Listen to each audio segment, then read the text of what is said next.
All right. Welcome to another episode of Growth Marketers Podcast. I am Solomon Timothy. And I am Taylor Rowe. Today's episode was a Q&A session from our subscribers, listeners, whatever you want to call them.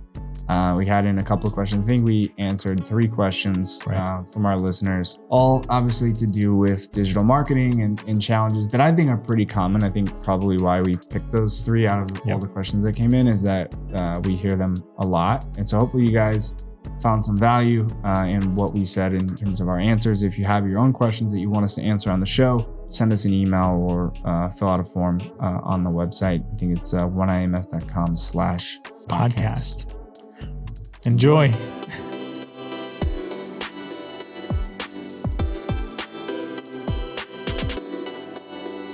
All right, Taylor. So today's episode is a Q&A from some of our audience. Thank you all for sending questions. We love them. We have actually a whole lot of them. We're going to cover a couple, as many as I can, just because. Rapid fire. Exactly. And I think if we can just make sure that we get these questions answered correctly, I think I'm more happy than quality over quantity. The first one is, obviously it's a digital marketer. He says, how fast should I react to trends? So he put keyword changing trend, new platforms. You know, there's a lot of trend. Obviously, I can get it. Sure. So what is your answer, Taylor? All right. I think you have to look at, the idea that it's a trend means that it's going to go up and then come down. So like you have to look at the longevity of that trend, and then look at your capacity or internal capacity of like, can we react fast enough to have an impact and capitalize on this trend, right? So, let's just use what's going on right now, depending on when you're listening to this, we're talking about a trend of, COVID-19, right? So there's if you sell something of value during this time, PPE or, sanitation, solutions or something along those lines, you could have looked at this at the beginning and say, we need to capitalize on this. It's going to be a short window, or maybe you think it's going to be too short that you don't capitalize on. Like some of that is just unknown. So like how fast can you actually react? Let's say you didn't even have a website, right? Like how fast can you put together a website, a Google Ads campaign, landing page, whatever that may be, start converting those leads? Can you produce and manufacture the actual PPE and send it out?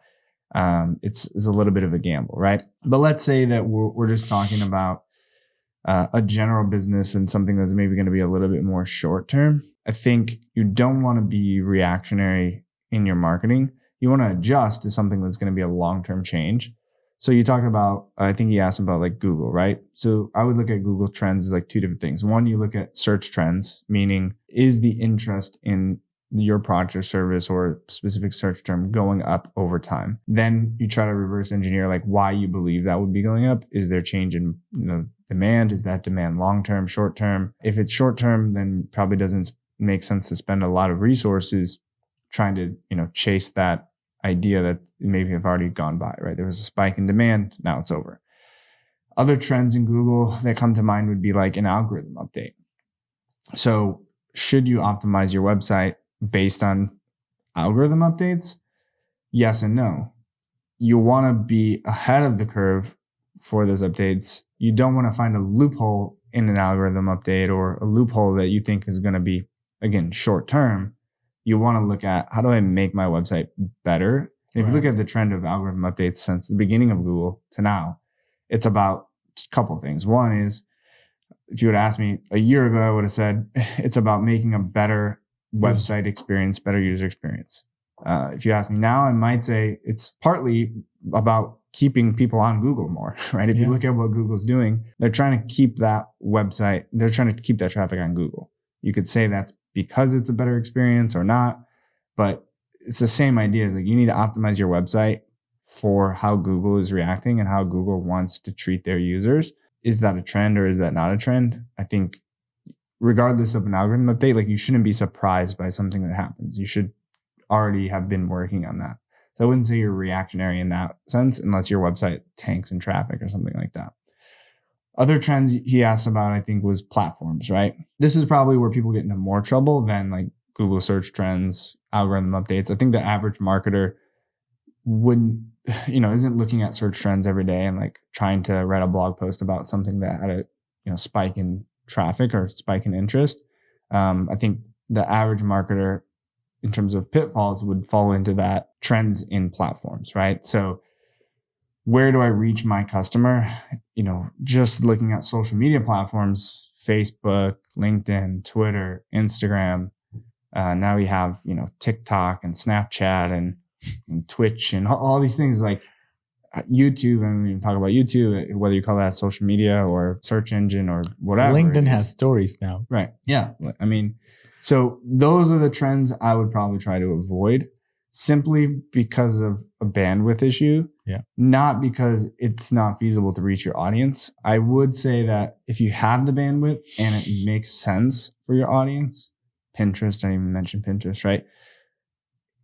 I would probably double down on some of those new platforms because you can get that first mover advantage. Even LinkedIn today is really an untapped platform, right? I think there's probably another 18 months before LinkedIn becomes like a Facebook, right? I mean, you can create a following on LinkedIn today much easier than you can, posting on YouTube, right? There's just less players, the way the algorithms work. You can create more engagement. If you can reach your audience on TikTok, then yeah, maybe you should go all in on TikTok because there's less competition, right? Right. It's a huge audience, less competition. People haven't quite figured it out yet. So I would look at it in terms of trend. I would try to identify what that trend is. Is it here to last? Like, is it really a trend? Like, is it a fad? I guess maybe we should look up the definition of trend. But in my mind, I think of trend and I think of like, is it a fad? Is it something that's going to happen? It's going to go away? You never know. Or a trend within a platform, like you said, is like, okay, a Add story is like exact, in my opinion, is like a trend within a trend because like it is by definition is going away. Like you're creating something and then it's only going to last for a couple of days. So like how big is your reach going to be? How big is your audience going to be? So I would try to avoid chasing all the trends at once. Identify which trend you think is going to be best suited for your audience and for your skill set internally for the type of content you can create, and then double down on that and go all in on that. And I like how you said it. If you have the bandwidth, then do it. And a lot of times you get so stressed out that there's all these platforms and should I do it and should I not? And I don't think that you should be worried. I think they need to be like, I would rather you do really well on one platform than you spread yourself in 6 platforms and do a poor job. Yeah. I heard a marketer the other day, I can't take credit for it, but said that if you're under, like, I think you were just specifically talking about like a SaaS company, but it was like, if you're under $10 million in revenue, you should be active on one social platform. Because like because you think about what your marketing team might look like, 2-3 people. Like, are you trying to balance 5 different social platforms? Then you got to create blog posts, then you got to create video content, and you're trying to optimize your website, and then you're doing Google AdWords. Like, how can you possibly give all of your attention and effort into those different platforms? Yes, you could successfully get customers from LinkedIn, Facebook, and Instagram, but you probably do a better job of just going all in on LinkedIn. Yep, I like that. That's really good. Not bad. I've never heard that yet, but I agree with you. I think you should go where your people are. Yeah. Or like I said, do more of one thing before you try to do everything. And how about you kind of leave your social platform as a ghost town, right? Never post anything. Yeah. Because you're trying to do everything. You're trying to do too much. I mean, there's like an unlimited amount of... Most people just give up after a while. Yeah, exactly. Whatever you want to call old sayings that go along with that, like chasing cats. For that, it's like you try to chase more than one cat, it's going to run away. It's not gonna, or chase a cat at all, it's going to run away. You need to have the cat come to you, right? Wow. The next question is, how do I identify my competitors? It's a good one. Yeah, it's an interesting question. Really, because from a marketer's perspective and where we sit as an agency, I think a lot of companies misidentify their competitors, meaning they look at like who they're in a bid against or who's down the street from them. And they say they're a competitor because they're like the same size, or they have the same problems or challenges that we do. Got 30 trucks. Right. Well, that's a competitor to some extent. If your ideal customer already knows, like, I need a vendor of this size in this geographic region, and they met both of you like at a trade show or whatever, like they identify like, hey, these are good fits, right? But if that person has identified that they have a need, and then they go to Google and they search whoever is the top 3, 4, 5 spots, that is your competition, right? Who are you competing for attention with?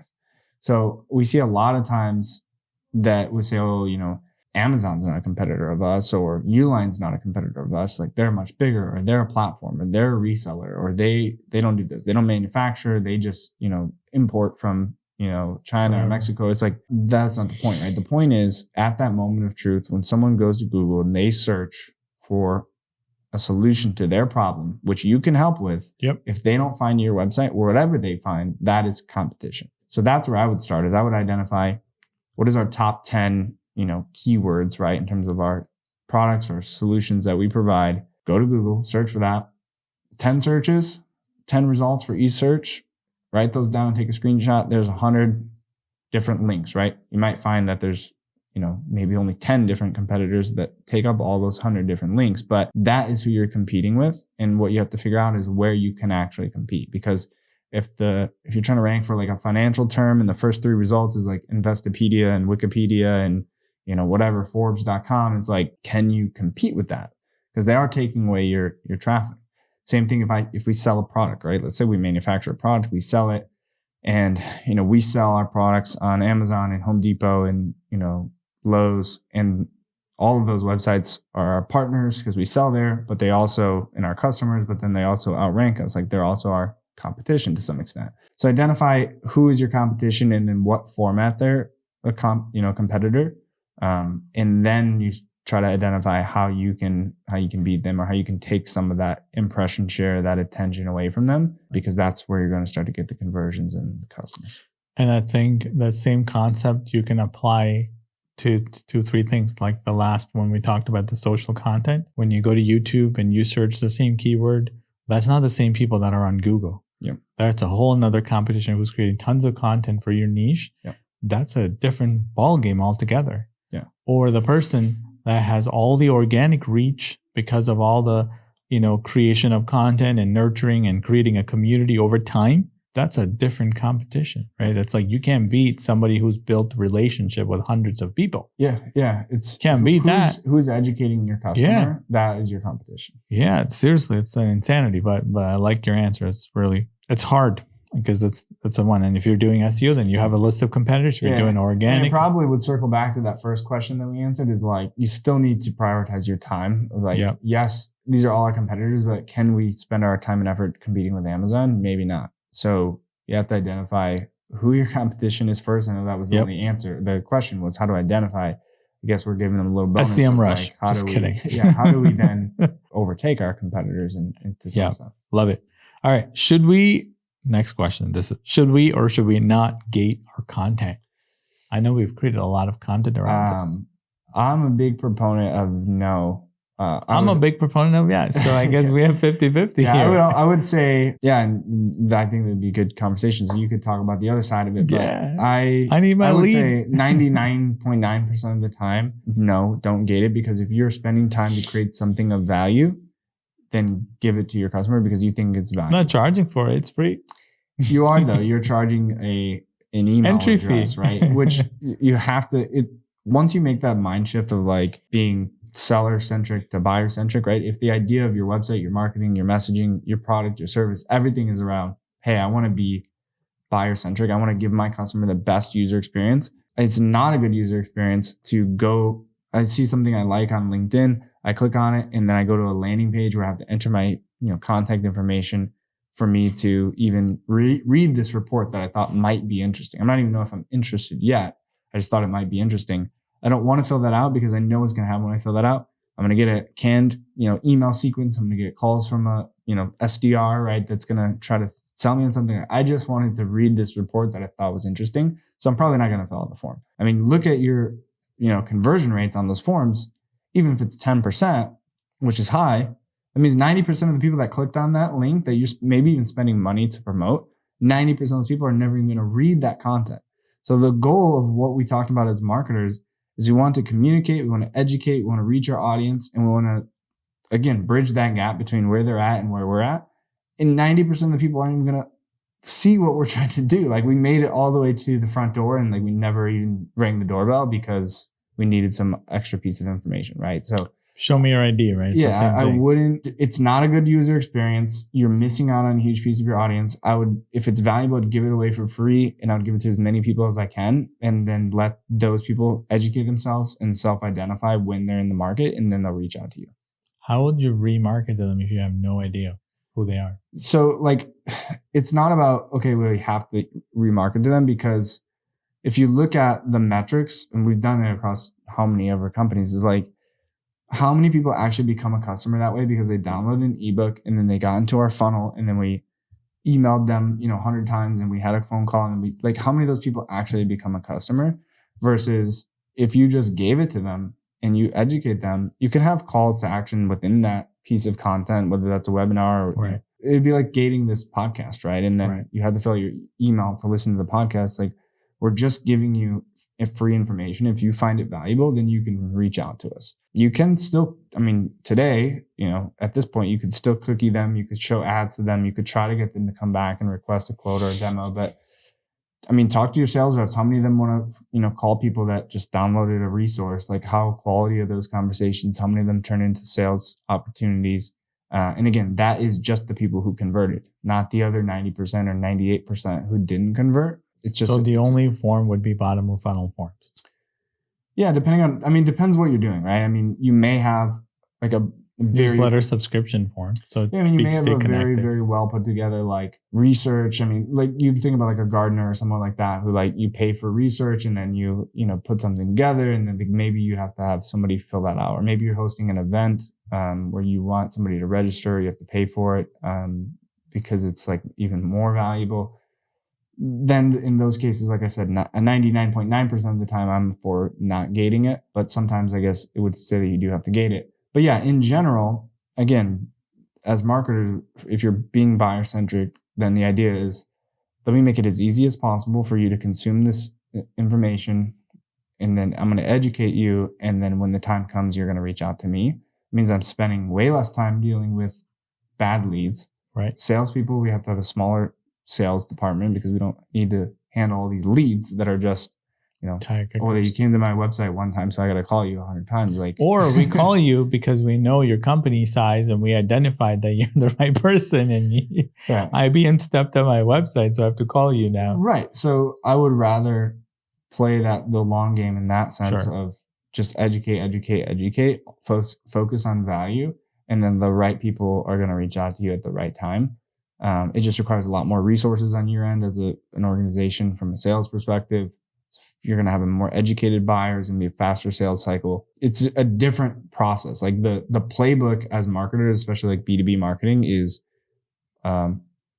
social ad to ebook, gated ebook to email sequence to SDR sequence that's cold calling 5-10 touches.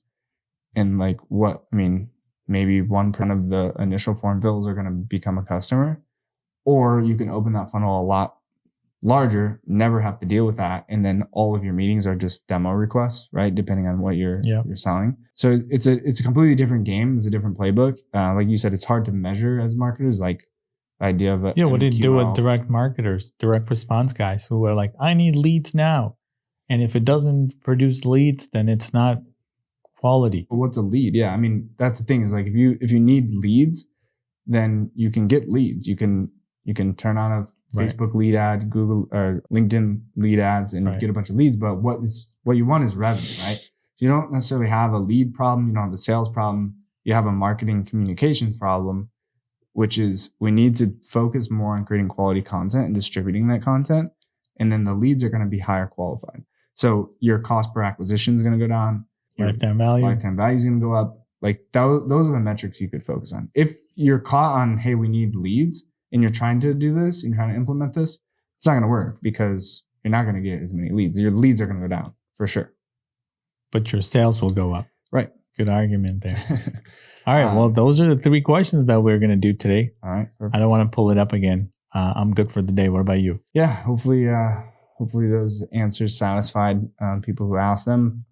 If not, certainly write to us, send us an email. Exactly. Further clarify. But yeah, hopefully you guys found some value. Absolutely. So if you have more questions, again, oneims.com/podcast. We love seeing you. and your questions. As Taylor always says, subscribe to our channel, leave us a comment, share this with a friend. We certainly want to see if it's helping you guys. If it is, tell us so we can help you even further, right? Come up with more content ideas based on your challenges. So, yep, that's all we got for you today. We'll see you next time.